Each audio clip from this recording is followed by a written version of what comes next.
Dana kecemasan bukan kalau perlu tetapi bila perlu.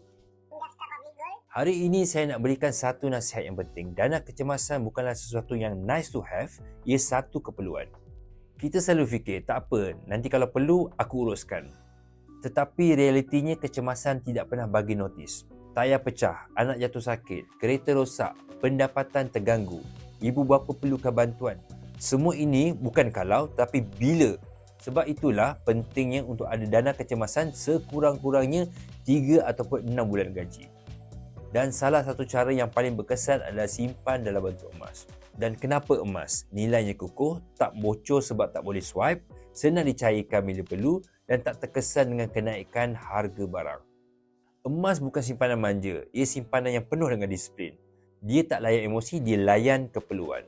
Bina dana kecemasan perlahan-lahan. 1 bulan 1 gram pun tak apa. Yang penting mula dan juga konsisten.